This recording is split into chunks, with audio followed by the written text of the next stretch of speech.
हम ना, तो अभी 7 पे चलते हैं। जो हमारा नेक्स्ट टॉपिक था ना, उसको कर लेते हैं। हम्म। तो हमारा जो नेक्स्ट टॉपिक था वो था क्लासिफिकेशन का। जी तो हम पहले देख लेते हैं वो यहाँ पे उसने क्या किया भाई, इसमें ना गिटहब पे रेपोजिटरी वो भी हम देख लेंगे। अब हम बात करते हैं क्लासिफिकेशन मॉडल की। तो वो कह रहे हैं कि जो क्लासिफिकेशन है वो टाइप है प्रिडिक्टिव मॉडलिंग की। इनके हम कुछ प्रिडिक्ट करते हैं। जो क्लासिफिकेशन है वो यहाँ पे ना कोई जो टारगेट एट्रीब्यूट कहते हैं वो प्रिडिक्ट करते हैं। नंबर की वजह, इसमें नंबर नहीं होता बल्कि कोई ना कोई लेबल होगा या वैल्यू होगा। वो कह रहे हैं कि मोस्टली हमारे पास ना क्लासिफिकेशन के एल्गोरिथम्स होते हैं। अगर हम बात करते हैं ना, कहते हैं क्लासिफिकेशन के लिए हमारे पास ना जो डिपेंडेंट हैं इनके, वो हमारे पास टारगेट क्लास होती है। जो इंडिपेंडेंट है वो प्रिडिक्टर होते हैं, इनके हम ये स्पेसिफाई कर देते हैं उसको। और जो क्लासिफिकेशन है वो एल्गोरिथम्स होते हैं ना, उनके बीच के रिलेशनशिप फाइंड करते हैं, यानी कि इंडिपेंडेंट और डिपेंडेंट के बीच में क्या ताल्लुक है। उसकी बेस पे वो गेस लगाते हैं कि अच्छा इसके में ये हो सकता है। अब यहाँ पे ना वो एग्जांपल दे रहा है कि भाई किस तरह हम डिजाइन कर सकते हैं। जैसे हमारे पास ये दो चीजें हैं। अब उसने यहाँ पे एग्जांपल दी लोन की, कि भाई अगर जो दो बंदे हैं उनका पहले स्कोर ये था, उसकी इनकम ये है, तो आया जब वो नेक्स्ट टाइम हम उसे लोन देंगे क्या वो पे करेगा नहीं करेगा। ये इनकम ये प्रिडिक्ट कर सकते हैं। अब जैसे वो कह रहे हैं कि भाई इनकम में जो इंडिपेंडेंट एट्रीब्यूट्स हैं वो हमारे पास हैं इनकम, क्रेडिट स्कोर, यानी कि अब कि उसकी इनकम कितनी होगी, उसका स्कोर कितने है, उसकी बेस पे हम चेक करेंगे कि डिफॉल्ट करेगा नहीं करेगा। ये नहीं कि आप एक क्लास डिफाइन कर रहे हैं, डिफॉल्टर नॉन डिफॉल्टर, तो क्या करेगा, यानी कि एक बाइनरी रिलेशनशिप है इनके बीच में ना, वो देखते हैं। तो वो कह रहे हैं कि अगर हम इसको पहले से देखें, हमारे पास ना कोई खास फर्क नहीं है दोनों में। बस ये कि क्लासिफिकेशन कैटेगोरिकल है, जो प्रोडिक्शन है वो न्यूमेरिकल है। तो यहाँ तक क्लियर है। जी सर, क्लियर है ये तो। Okay sir. अच्छा, अब वो कह रहे हैं कि हमारे पास ना जो सर क्लास, बेसिकली हाँ। क्लासिफिकेशन में बेसिकली जो मतलब हमारे पास रैंडम डेटा होता है, जैसे आप कह रहे हैं कि मतलब कोई सी लॉट ऑफ पिक्चर्स हैं हमारे कि हम उसको हम्म। क्लासिफाई करते हैं कि ये किस डिजीज के ऊपर हैं, इसी वजह से मतलब इसी तरह होगा। देखो मतलब जो जिसमें कोई नंबर प्रेडिक्ट करेगा ना वो तो हो गया न्यूमेरिकल, यानी कि प्रेडिक्शन आ गई। जिसमें कोई स्पेसिफिक हाँ। क्लास है ना या लेबल है, वो एक्चुअली आपके पास हम्म। क्लासिफिकेशन के अंदर रहते हैं। जैसे डिजीज है ना, वो नहीं, एक बेसिकली इसमें लेबलिंग करते हैं मतलब क्लासेस की। बिल्कुल। अब जैसे आप कहते हो कि भाई इसको फीवर है नहीं है, या फीवर है हम्म। कैंसर है कुछ भी है, वो एक आपने लेबल सेट कर दिया है। अब वो लेबल को सही है। देखना। हम्म। सर ये भी तो हो सकता है ना फार भाई, मतलब हम क्या है, एक मिसाल के तौर पे जी। अगर 10 होगा हम्म। तो डाटा सेट में ना हम देखेंगे, अगर 10 आ रहा है तो हम कहेंगे इसको बुखार है, अगर 20 आ रहा है तो इसको जुकाम है। इस तरह भी तो कर सकते हैं, ये लेबलिंग कर सकते हैं ना। फिर भी ये टोटल क्लासिफिकेशन बन जाती क्लासिफिकेशन है। में आती है। फिर क्लासिफिकेशन बन जाएगी ना कि आपने क्लास सेट कर दिए। जैसे मैं कहता हूँ ऐसे बच्चे जिनका 5 से ऊपर है वो हाई हैं, 5 से नीचे वाले लो हैं। तो मैंने दो क्लासें बना दी, हाई और लो। तो एक्चुअली क्लासिफिकेशन ही हो रही है, मतलब आप सेपरेट कर रहे हो चीज़ों को।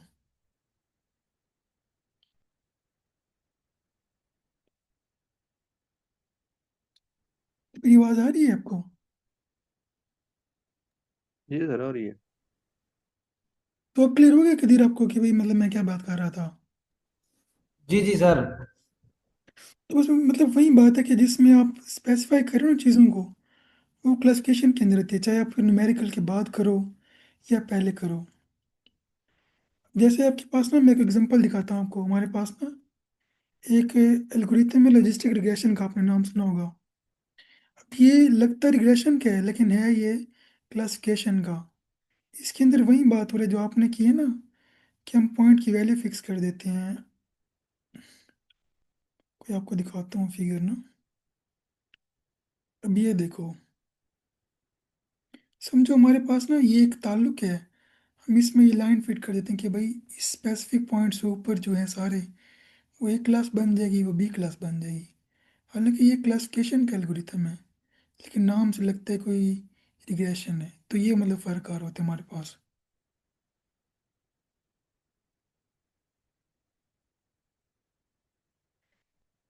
जो तो आप वो कह रहे हैं कि हमारे पास ना कौन कौन से एल्गोरिथम्स हैं। वो कि तुम्हारे पास में मल्टीपल एल्गोरिथम्स हैं, के एन एन है, डिसीजन ट्रीज है, एमएलपी है, स्पोर्ट वेक्टर मशीन है, रैंडम फॉरेस्ट है। इनके उसने ना चार पांच दिए हैं। कुछ जो एल्गोरिथम्स होते हैं वो दोनों में होते हैं, जैसे एमएलपी है वो क्लासिफिकेशन भी करता है, प्रिडिक्शन भी करता है। डिसीजन ट्रीज हैं वो भी दोनों के लिए होते हैं। लेकिन इस चैप्टर के अंदर वो कह रहे हैं हम दो चीज़ें देखेंगे, KNN और डिसीजन ट्रीज। तो इन दो को हम स्टडी करेंगे। जो KNN है वो है कि क्लासिफिकेशन एल्गोरिथम है। इसमें ना हम उसको स्पेसिफाई करते हैं नियरेस्ट नेबर्स के ऊपर। इनके जितने उसके नियर पॉइंट्स होंगे उसकी बेस पे हम नेक्स्ट को अपडेट कर लेंगे। यानी कि इसके अंदर ना सिंपल वो ये करते हैं उसके इर्द गिर्द कितने हैं उस पर वो करता है। अब जैसे हमारे पास एग्जांपल है ना लोन वाली, हमने पहले कहा था कि इनकम स्कोर था हमारे पास और इनकम भी थी, स्कोर भी था, फिर हमने कहा था वो डिफ़ॉल्ट है नहीं है। यानी कि हमारे पास ये टारगेट क्लास थी, ये इंडिपेंडेंट थी। तो हमने इसकी बेस पे ना बताना था ये क्या आएगी, यस या नो आएगा। तो वो ना इसको इस तरह करते हैं हमारे पास ना, ये देखो ये फिगर की डेटा सेट आ गया। अब उन्हें उसको यहाँ पे ना पॉइंट किया हुआ है इसने इस तरह से। तो जो हमारे पास डिफ़ॉल्ट यस है ना वो ये सर्कल के अंदर है, जो ये वाले हैं मतलब कि डायमंड शेप के हैं वो नो वाले हैं। अब इसमें ना वो ये चेक कर रहे हैं कि भाई उसने सब पॉइंट को ड्रा कर दिया, मतलब इस बंदे की फर्ज किया कि इनकम को 1 लाख 10 लाख के करीब है, उसका स्कोर है 780 है। इसी तरह उसने सारे पॉइंट्स ना ड्रा कर लिए यहाँ पे, हर डाटा सेट के जो पॉइंट था। तो फिर अब मैं कहता हूँ कि मुझे ना के की वैल्यू हमने सेट करनी है। अगर मैं कहता हूँ के इज इक्वल टू 3, तो देखिएगा इसके जो सबसे करीब तीन तीन है ना नए सर आते मेरी कॉल आ रही है, मैं ज्वाइन करता हूँ फिर। हैं। इसके ना मतलब जो करीब तीन जो तीन पॉइंट्स हैं ना वो कौन कौन से हैं। मतलब मैं कहता हूँ कि ये तीन है, ये भी, ये भी। तो क्या अगर ये तीन नो है इसका मतलब है ये भी नो होगा। अगर मैं कहता कि ये पॉइंट यहाँ पे आ रहा है इधर, न्यू सर्कस्शन ये वाला, ये ट्राइंगल, तो वो कहेगा अच्छा ये तीन यस हैं तो इसको भी यस होना चाहिए। तो ये इसका मेन थीम होता है, यानी कि वो अपने करीबी लोगों को देख के फैसला करते हैं इसको किस स्टेज पे देना है। जो ज्यादा बंदे कहेंगे वो उसको मान जाएगा। फाद भाई, ये जो एग्जांपल थी ना मैंने चेक की थी, अब मुझे ये समझ नहीं है जो डिफॉल्ट यस वाले हैं उनको लोन देना है या नहीं देना है, या डिफॉल्ट नो वालों को देना है। सर हमारे पास हम लोग दो चीज़ें हैं। एक मेन क्लास है डिफ़ॉल्ट, डिफ़ॉल्ट करेगा नहीं करेगा, यस मतलब करेगा, नो मतलब नहीं करेगा। हमने बस ये बताना है यस या नो। मतलब अच्छा, मतलब हम ये नहीं कह सकते कि इसको पैसे मिलेंगे, लोन मिलेगा या नहीं मिलेगा, जी वो हम नहीं बस देख ये रहे कह रहे हम। हैं कि हाँ वो यस या नो आएगा, क्या आएगा। अच्छा। तो हम कह रहे थे जो की है वो बताइए कितने हमने पॉइंट्स चेक करने हैं। अगर के की वैल्यू 4 है मतलब मैं 4 करीब ही देखूंगा। वो करीब किस तरह देखने हैं वो मेरे पास फार्मूला आता है डिस्टेंस का, कि भाई इसमें किस तरह का डिस्टेंस लगाना होता है हमने। वो फार्मूला खुद ही होता है, लेकिन वो डिस्टेंस कैलकुलेट करते हैं, मतलब इसका डिस्टेंस कितना होगा, इसका कितना है, इसका कितना है। फिर वो देखते हैं मेरे जो चार करीब करीब हैं उनकी क्या वैल्यू है, तो उसकी बेस पे वो देखेगा अच्छा मैं भी फिर वही वैल्यू करता हूँ। तो ये KNN का मेन थीम होता है।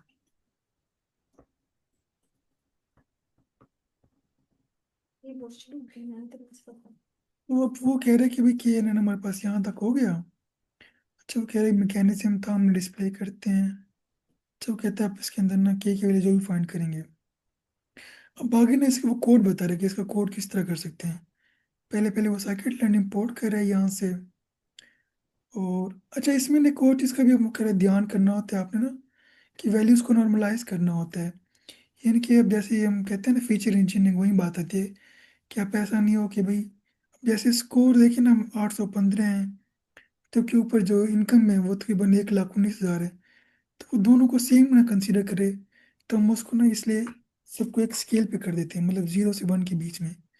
तो ये एक इम्पोर्टेंट पार्ट होता है इसके अंदर KNN में। फिर उसके लिए उसने क्या नॉर्मलाइज कर सकते हैं, मतलब उसने ना फार्मूला लगाया है ओरिजिनल वैल्यू में से मिन मैक्स क्या है।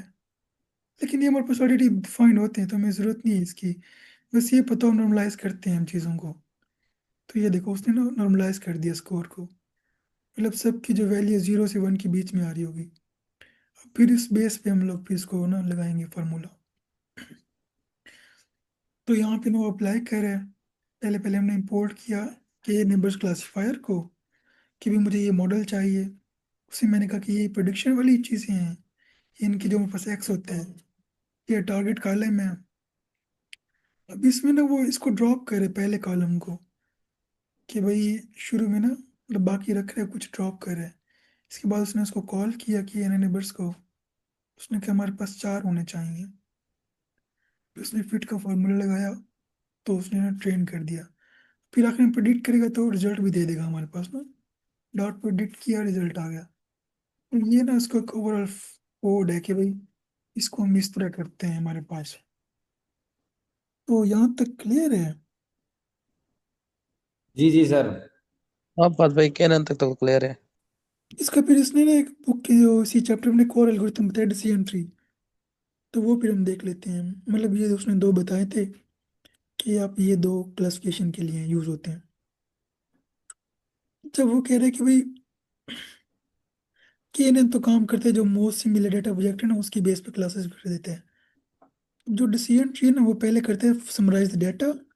जैसे हमारे पास दरख्त होते हैं ना, वो ऊपर से शुरू करते जाते थे, और आखिर में उस स्ट्रक्चर की बजाय ना वो फिर क्लासिफिकेशन करते हैं। अब उसने यहाँ पे एग्जाम्पल दी है क्लासिफिकेशन की। तो वो कह रहे हैं हम लोग ना, ये मेरे पास नाम है डिसीजन ट्री क्लासिफायर, वो हम इंपोर्ट करते हैं। मतलब सेम वही पीछे वाला कोड है सारा ना, बस एक इस लाइन का फर्क है। यहाँ पे मॉडल का नाम चेंज किया है, उधर उसका नाम चेंज कर दिया। बाकी कोड सेम, तकरीबन सेम है जो हम यूज करेंगे।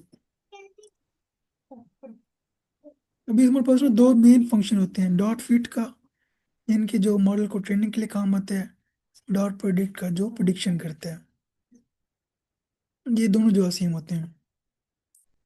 अब यहाँ पे ना वो इस तरह से हमारे पास ट्री बनता है। अब जैसे हमारे पास कोर्स हैं, लेस देन है तो इस तरफ जाएगा, ग्रेटर देन है, लेस देन एन, की वो हर चीज़ को ना स्पेसिफाई करे कि अगर ये कंडीशन है, इसमें से ये कंडीशन ट्रू है, ये फॉल्स है, तो इसके बाद क्या होगा। इनके उस बेस पे चेक करता है आखिर में, अच्छा इसकी वैल्यू मतलब यस आएगी, इसकी नो आएगी।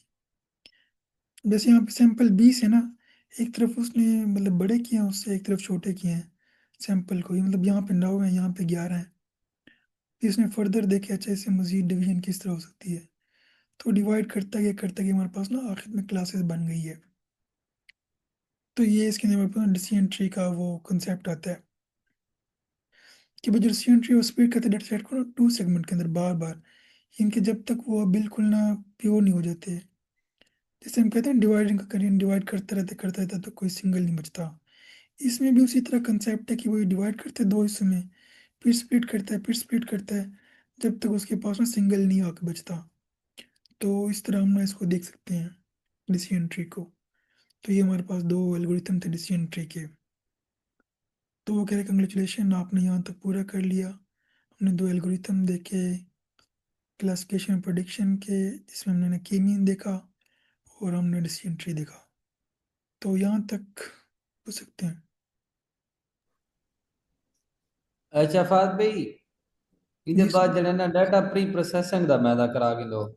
हाँ वो करते हैं, मैं डिसीजन ट्री आपको दिखा दूँ क्लियर करके ना, हाँ जी। फिर ज़रा इसको भी देख लेते हैं।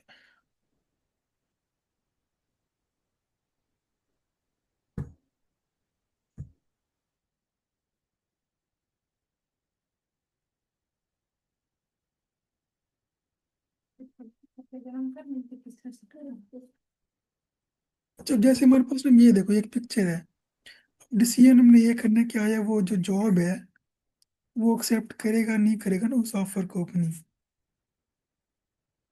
तो अब हम ये देखो हमारे पास ट्री है, ऊपर हमने लगा के सैलरी उसकी 50,000 है। अगर सैलरी यस है, कितने घंटे काम करते हैं, ज़्यादा करेगा तो डिक्लाइन कर देगा ऑफर, काम करेगा अच्छा फिर रखता है, क्या वहाँ पे कॉफ़ी मिलती है नहीं मिलती। ये इनकी वो उसको ना स्प्लिट करता जा रहा है जब तक वो अपने फाइनल पे नहीं पहुंचता। फाइनल से समझ कि अच्छा इसने ऑफर लेनी है नहीं लेनी। तो ये हमारे पास ना इसके अंदर आता है कि ये ट्री वाले के अंदर इसी तरह वो डिसीजन हो रही होती है हमारे पास।